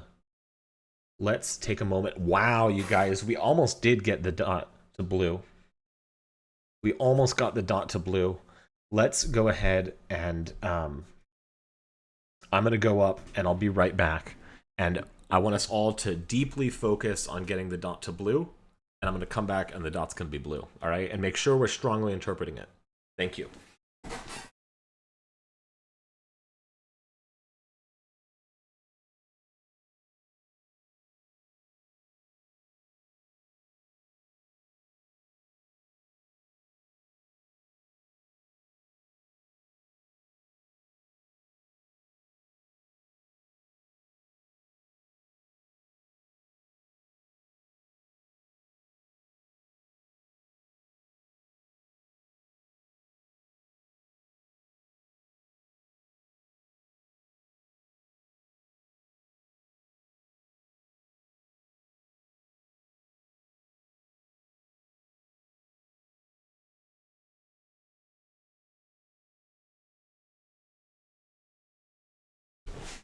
All right, folks. I apologize. I do apologize. So here's the thing about redo format. About redo format specifically. I don't like it. I don't like it at all. For the one thing, I'm a little, just ticked off. I talked about this before. I want to play this deck. I want to play this deck, which is an Abyss Rising deck. So it's literally one set after Return of Duelist. This deck is not even very good, but it's so fun. It's so much fun. I love playing like old bad Madolches. Not that Madolches were ever great. Even in like hat format, when allegedly they were good, they're not good, right? I want to play Abyss Rising Madolches. I want to play it. It's so much fun. And I think any chance that Abyss Rising had of getting off the ground, which admittedly was low because it's kind of a gross format because it has all the problems that redo format has, but then it's less diverse because Dweller exists, and then Mermails is running around like hand looping you with Mulan Glacia. So I see why Abyss Rising is not big, but I'm upset because I think that redo format is just making it impossible for Abyss Rising format to ever take off. Maybe I'm wrong. Maybe we can get it there one day, but I really don't see it happening anytime soon, which makes me a little sad. And then the other thing about redo format is, like, when I think about formats that, like, I want to go back and play, if it's a format that I played at the time, like, I remember when formats ended, right? And the big format, the format that I love, that I absolutely love, is okay, this isn't the right list, but it's October 2014 format. So it's Duelist Alliance is the most recent set, but it's after the ban list. This one, this is like the deck list from the format that I want to play. So Soul Charge is at 1, Super Polymerization is at 1. If you play like September or August Duelist Alliance, these cards are at 3. And Shadal Light Swarms is just, it's just the best deck by 1,000,000%. Anything else is cope. But October 2014 format is after the ban list, but it's before, is it Next Challengers? The set that has Virgil Rockstar, and it has El Shadal Fusion, the quick play, right? And it also introduces Clifforts. So it's before all of that. And that's a fine format too, but like this format, I remember like the ban list came out and I was like, or the next set came out and I was like, I was like, man, like I could have kept playing October 2014 format with the Duelist Alliance cards for so much longer, and like that's why like this is probably my favorite old format that I want to go back to. If I think about redo format, if I think about hat format as well, these are formats that when the ban list hit or when new sets came out that changed things, like I was really, really happy. I remember being so happy when windups were finally killed because I was just sick of playing against windups. I was sick of existing in the format where like windups were you know, the an active meta paradigm or whatever. I just like, I didn't want to deal with it. I didn't want to play in that format anymore. I was so glad that windups are gone. So I know that like redo is considered to be a cool format, but like I don't want to play it because I was glad when the game moved on from there. And hat's the same way.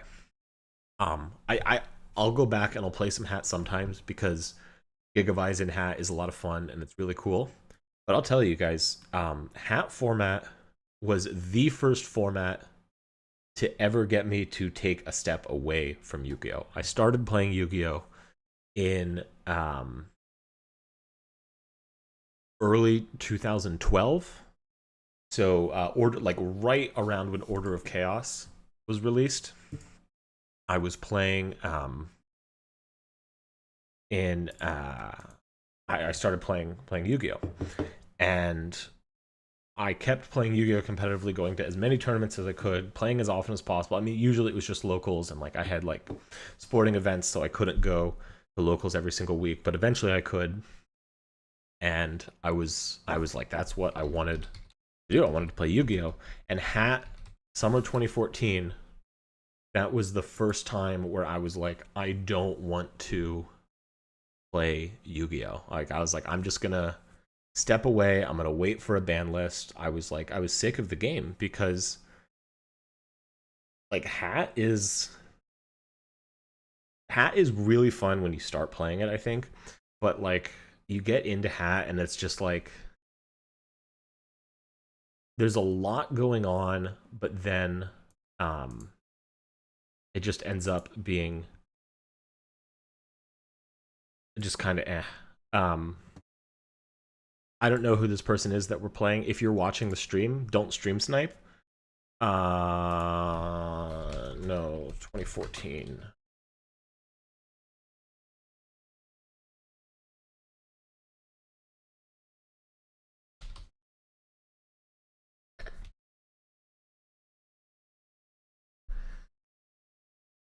Clown is 2015. You don't know.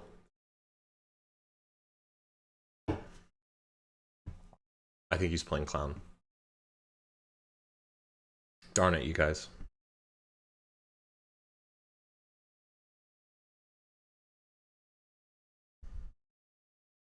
There's one Soul Charge. Soul Charge was limited in October 2014. Good try, you guys. I want to play some October 2014. I want to get a match. Do any of you guys have a October 2014 deck? And you want to play a little bit? Maybe some Burning Abyss action. The cards legal are Up Through Duelist Alliance. Play Up Through Duelist Alliance. And it's with the October 2014 ban list. I would love it if we could get a match of this. That would make me so happy. It would make me so happy, but I feel like we won't, and we might have to play something else. Boarhead29 asks, what is my favorite anime or TV show? My favorite anime is probably a show called Avatar: The Last Airbender. That is a really good show. Like it's like the type of show like I want to rewatch it every couple of years because it's still so good. I'm really excited for my daughter to be old enough so I can show her Avatar: The Last Airbender. I know I understand that like some people might not consider that anime because it's an American animated show. So I know what's going on with that. But that's really good. I don't really watch a lot of like actual anime. TV show. Let me tell you guys about this show called Joe Pera Talks With You. Are we aware of Joe Pera Talks With You? This show? This show is so good. This show is so good.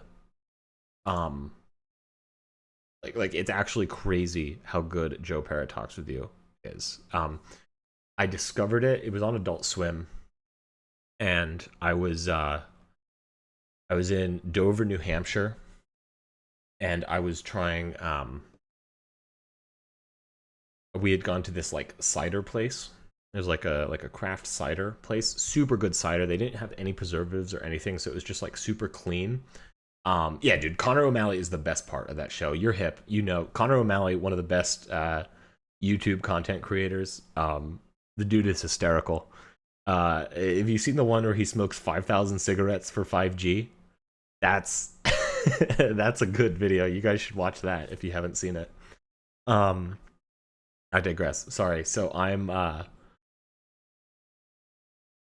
pretty lit off of some like very high quality apple cider, and we're staying in a hotel, and oh, I haven't watched. I've gotten Slugs recommended, but I haven't watched it yet. And anyways, so I'm in this hotel, just like very lit. My mom has gone to bed. Oh no, reconnecting. I think that's a sign that we're not getting a 10-2014 match, but that's fine. We'll play. This is also a sign that I should switch to Young Puns. There you go. And we'll play some Gigavise. So anyways, so I'm in this hotel room. It was like it was a Homewood Suites, so you know it's like actually separate rooms or whatever. And I turn on Adult Swim, and then Joe Pera just like comes on as soon as I turn on the TV, and Joe Pera looks right at me through the TV, and he goes, "What kind of fish do you think I'm gonna have at the fish fry tonight? Perch or whitefish?" Yup. What's my second choice? Yup. And I was just like, I was transfixed. I was like absolutely like locked in. I was like, what is this show? You guys see that? Dude, I'm so broken at this game. Look at this. Look at this. Easiest mill of my life. Let's just go nuts. Go for Lonefire into Gigaplant. Probably should have gone second Lonefire, but whatever. Sue me. And yeah, there we go. Just go for we'll do second Lonefire now, and then we'll go Nettles, and we'll make a Stardust, and that.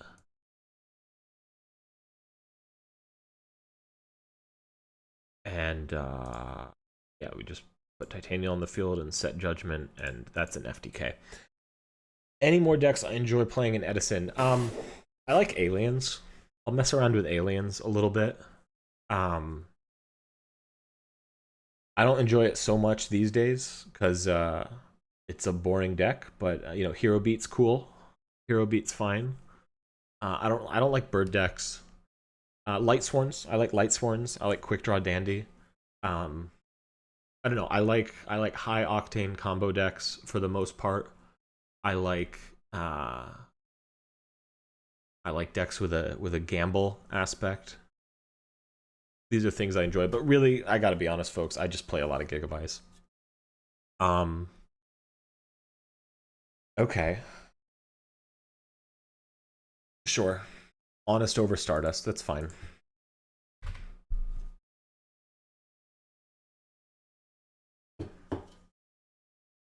Yep. I really don't care. Do we have 2 Stardust in this deck? We do. Good, good, good. Okay.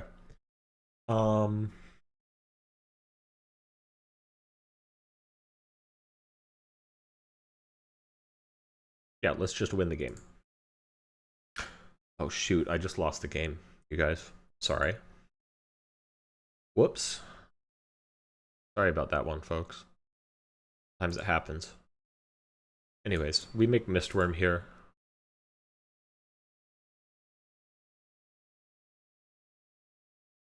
And we win.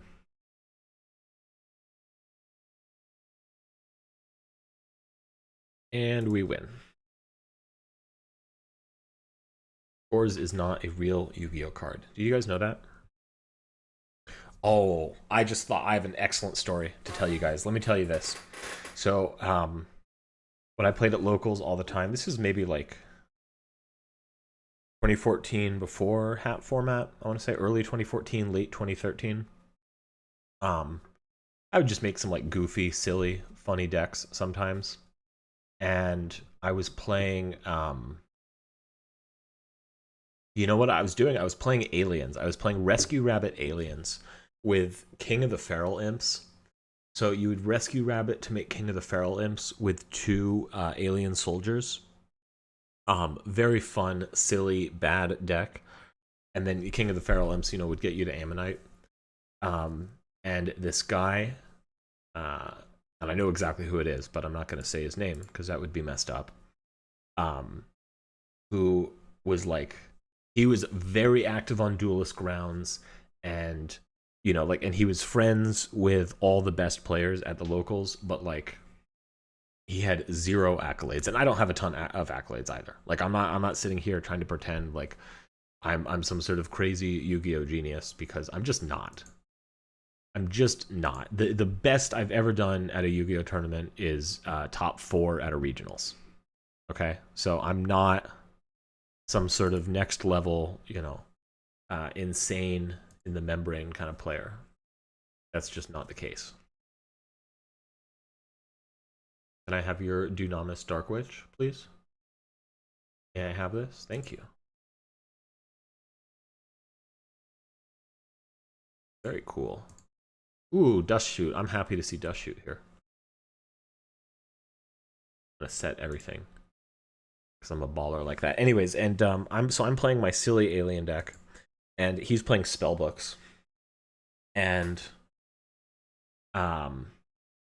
I win the match, and like the last thing I do when I win the match, what do we even do here? Herald of Greenlight. Did we put? I think we put back one of the Heralds of Greenlight, and we try and bait the other one with 1-for-1. Sounds good to me. Like, if he just had Manju or just Senju, I'd put that back, but we'll do that anyways. And he's playing Spellbooks, and I win the game, but like in my final push to win the game, I end up clearing his Grand Spellbook tower. So he's left with no cards, and I win the match, and then he spends like 5 minutes scolding me for not playing around Gores, which is crazy.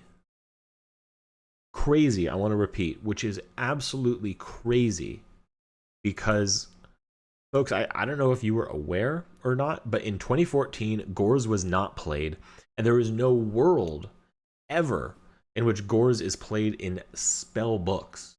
That's just not done. And I told him that. I was like, yeah, but you're playing spell books in the year of our Lord, 2014. It is 2014 Anno Domini, you know? I'm going to Mirror Force here.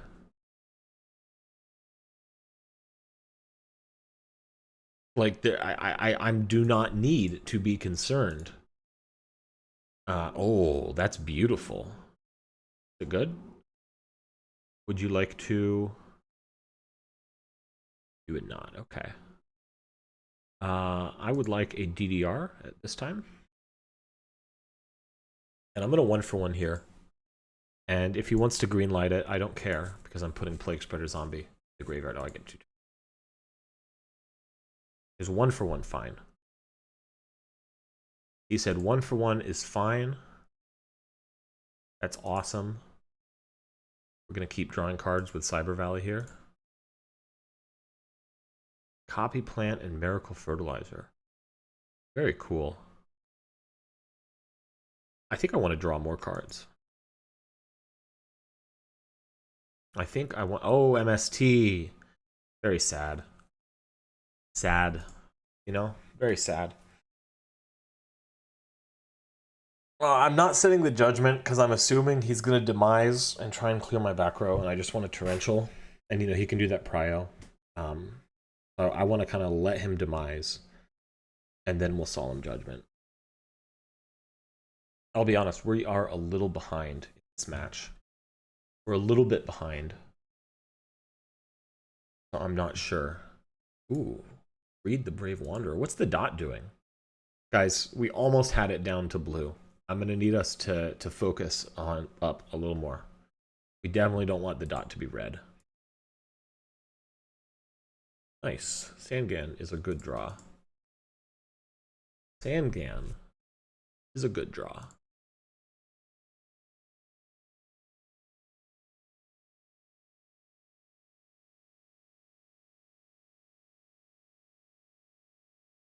Uh-huh. The fact that he still has a green light is very, very annoying to me.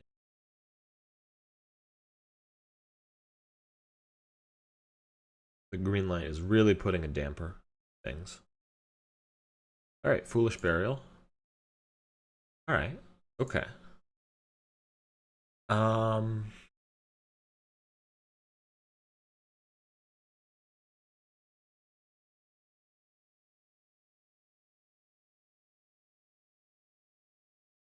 Mask of Restrict.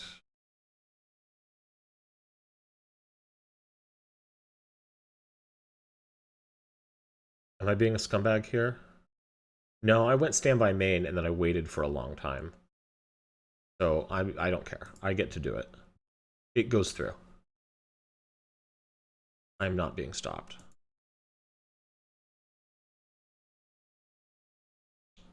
Activate Supervise. Yep.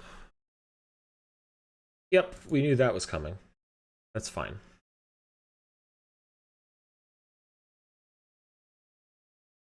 Okay, so you still have Demise, you still have Advanced Ritual Art, and you still have Sky Scourge and Rise, which means you don't have, sir. That is your name. You do not have an Honest. Very cool. Very, very cool. Now we're setting Judgment. Now we're setting Judgment, because I would love to Judgment the Advanced Ritual Art. Enrise is useless. You need a Fiend, which you do not have. I can hear movement. After this match, the stream is going to end. No. We are not allowing Advanced Ritual Art. It is banned. Banned on the premises. Allure. Banish Demise King. Okay, so you have 2 unknown cards. And a Sky Scourge and Rise, which is dead. These are all fairies. And Call of the Haunted is a sick draw. Pretty sick draw.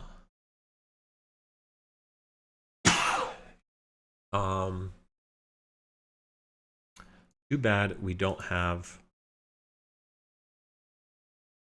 Or too bad Mask of Restrict is still up, but we can play around that. We can just go normal summon Gigaplant, effect, special summon Copy Plant.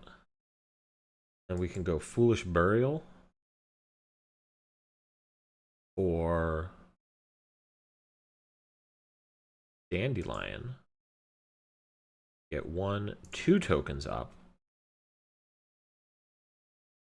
And then we can go Copy Plant. Copy Giga. And what do you make here? Probably just Powerful, right? Some gas. Gas. Tank. There you go. No matter what I get, I'm pretty happy with it. We got a Supervise. That's awesome. 23...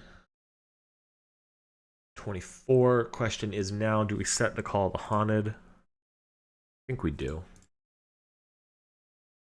Bert and Supervise are really, really strong, so if he wants to blow us out, like, it's not the end of the world if we lose both of our back row. End of the world? You cannot. You can't tribute. Can't tribute. Yeah, sorry, dog. Sorry. It happens. It happens. You can still use Advanced Ritual Art, but you cannot use End of the World. End of the World has maybe the coolest card art I've seen in a while. It's very, very neat. Yep.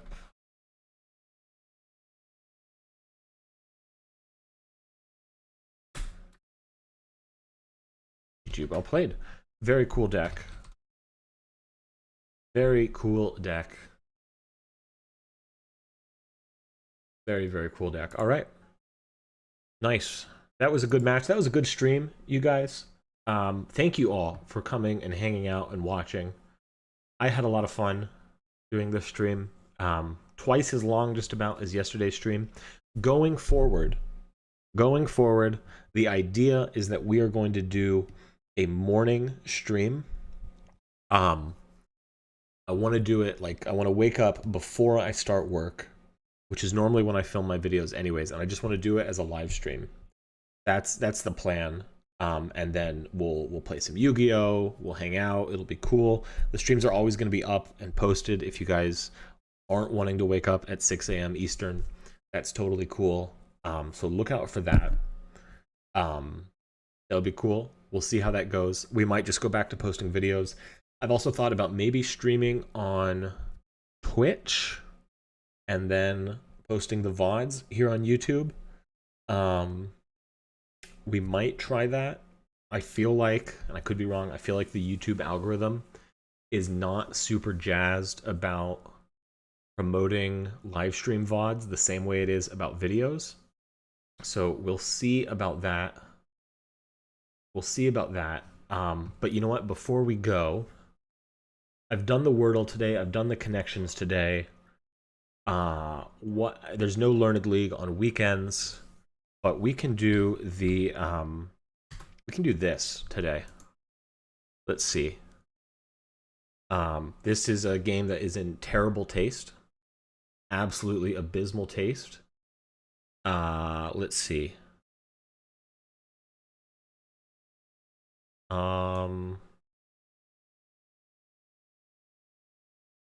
Okay, that's not bad. That's pretty close. That one's easy. What this? Okay, all right. I was gonna guess Guyana first, so not terrible.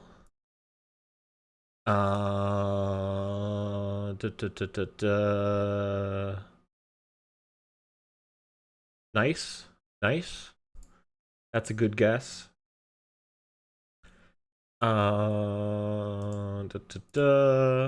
That's a great guess. Look at that. Very good.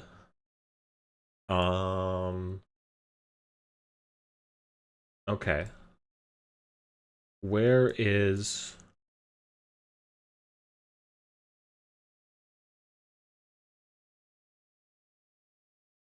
this? Where the heck is Fiji? That's my guess. I don't know. Right here. Darn it. Darn it. Shame on me. Shame on me. Okay. All right. All right. Run it back. Um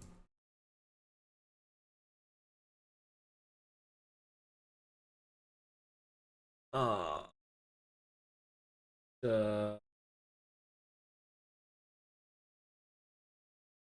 Nice. Okay. Not bad. Not bad. I was kind of hedging my bets on that one a little bit. Okay. All right. I'm really bad at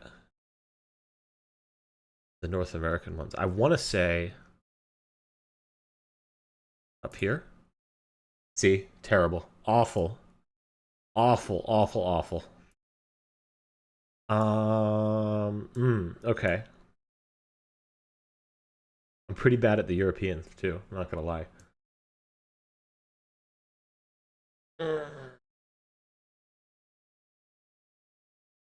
That seems right. What do you guys think? Okay. Alright, I'm not mad at that one. That's an okay guess.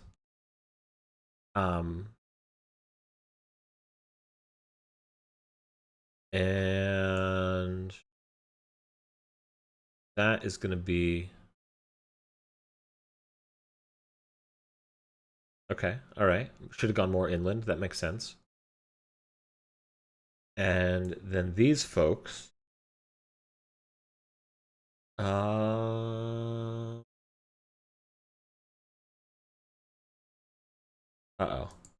Uh-oh.